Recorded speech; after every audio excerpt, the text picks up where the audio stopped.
제가 보니까 우리 후보들이 거의 다 이제 메가시티 뭐 비슷한 공약인데요. 저는 이제 저도 기본적으로는 메가시티 공약입니다. 5대 메가시티 플러스 3대 글로벌 네트워크를 만들겠다는 것입니다.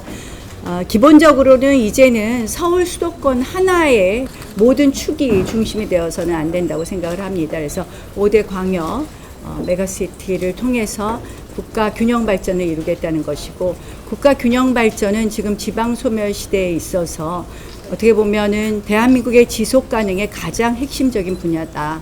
그러면 그 핵심은 뭐냐? 저는 역시 교통 인프라라고 생각을 합니다. 서울과 지방을 연결하는 새로운 그런 교통 수단에 대한 연구 개발에 착수하겠습니다. 하이퍼튜브라고 하는데요. 이 서울과 영남권을 30분에 주파할 수 있는 그동안의 이 고속철도나 자기부상철도보다는 열차보다 한 단계 업그레이드 된 겁니다. 이러한 정말 전국이 밀접하게 연결되는 것이 기본이라고 생각을 하고요. 두 번째는 역시 이 메가시티별로 특성 있는 산업, 특성 있는 일자리가 선도되어야 되고, 그것은 그 지방의 대학과 또 연계되어야 된다고 생각을 합니다. 결국 좋은 일자리가 있지 않고는 모두 서울 수도권으로 집중하게 될 것이고, 서울 수도권으로 또 집중하는 이유는 결국 좋은 일자리를 지방에서 얻기 어렵기 때문이라는 말씀을 드립니다.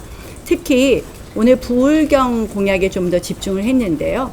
가덕도 신공항이 명실상부한 인천공항에 못지않는 그런 신공항으로 만들어야 되는 것이 저는 이 국토 균형 발전에 있어서 가장 중요한 핵심 중에 하나라고 생각을 합니다. 실질적으로 대한민국 관광산업 같은 경우를 예를 들면, 대한민국 관광산업과 이 일본과 비교를 하면, 일본은 관광산업이 굉장히 그동안 지속적으로 발전했는데 한국은 정체되어 있습니다.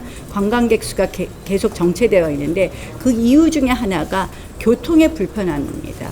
인천공항에서 들어와서 부산으로 가려면 한마디로 서울역까지 와서 거기서 KTX를 타고 내려가거나 서울로 진입해서 김포공항에서 비행기를 타고 가야 됩니다. 결국은 인천공항으로 들어온 외국인들이 서울 이외의 지역까지 관광을 가기에는 매우 불편한 구조로 되어 있습니다. 또 하나의 그 국제공항을 만들어서 우리가 관광뿐만 아니라 여러 가지 산업에 있어서도 새로운 계기를 만들어야 된다. 그래서 이러한 지방 균형 발전의 핵심은 교통이라고 생각을 하고, 교통 인프라에 가장 많은 투자를 하겠다.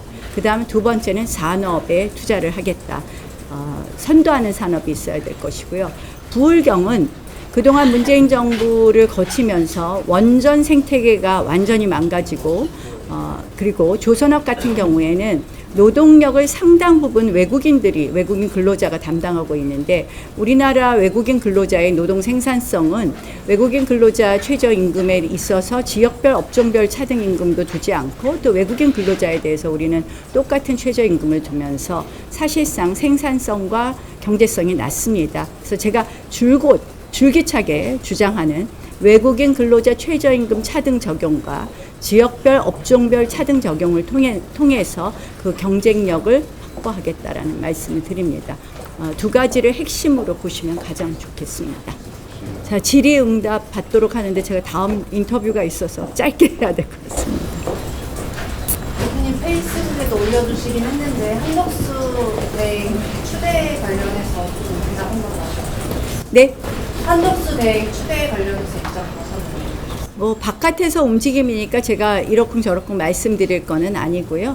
다만 이제 우리는 우리 당의 경선을 더 열심히 해서 우리 당으로서 정말 국민들에게 설득할 수 있는 모습을 보이는 것이 먼저라고 생각을 합니다.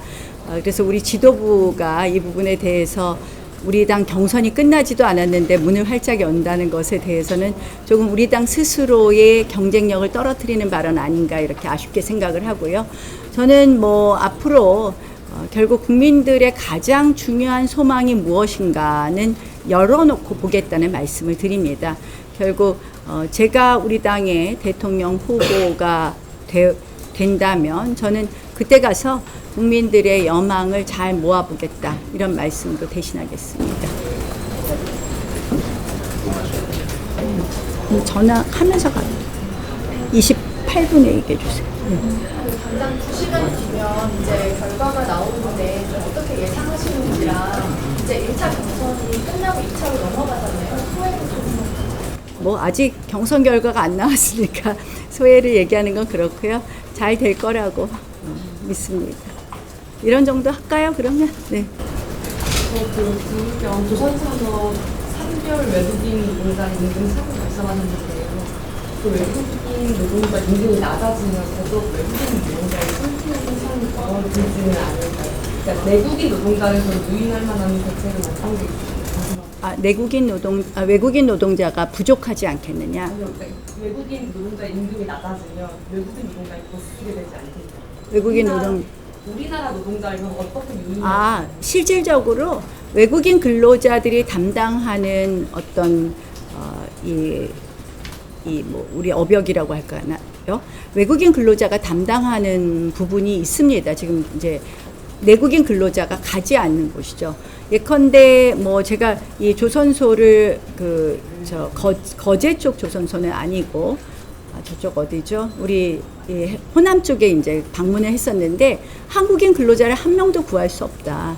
결국 외국인 근로자에게 의존하는 그런 외국인 근로자의 노동력에 불가피하게 의존하는 우리의 산업이 상당히 있습니다. 산업 중에 특정한 부분이. 그래서 이러한 부분에 있어서 외국인 근로자의 임금을 낮추는 것이 그냥 그 내국인 근로자의 일자리를 뺏지는 않는다. 충돌되지 않는다는 말씀을 드립니다.